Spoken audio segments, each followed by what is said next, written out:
Hi, this is Saif Alshagra giving an executive presentation regarding marketing around the influence of consumer behavior, discussing Kildani's book, The Key Principles of Influence, and he discussed six main principles within my industry, the biotechnology, and the sector of CAR T cell therapy. I'm going to focus on the scarcity and the authority.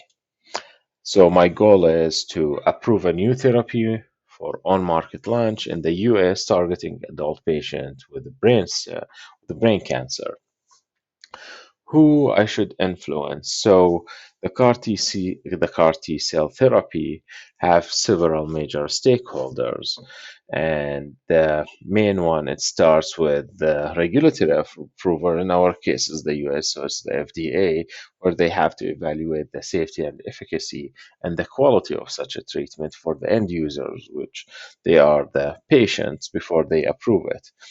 And the other major stakeholder are actually the investors, and in this case, they are the academic research or the biotech pharmaceutical companies where they need to develop and manufacture those therapies, and it has to be cost effective and profitable due to the fact uh, those companies are in for profit.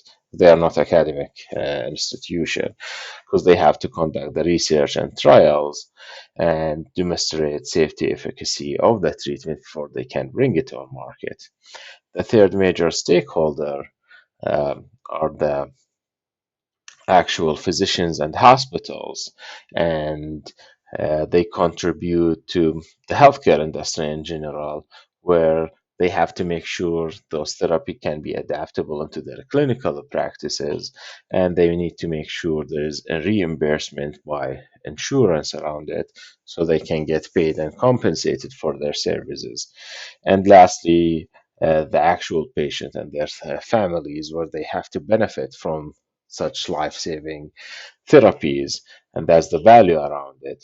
And that's where the scarcity comes due to the fact it's difficult to obtain. It's currently exclusive, where we only have few of those therapies approved on market. So you get like if you get selected into clinical trials, and there is urgency due to the fact your life is on the stake. So you have to do it, and the authority comes with the actual doctor influencing that decision, where they show them the path for their life-saving treatment.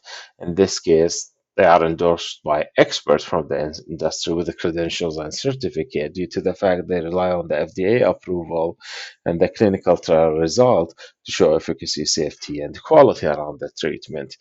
I needed to understand, more and have some data around it. So I looked at the sponsors.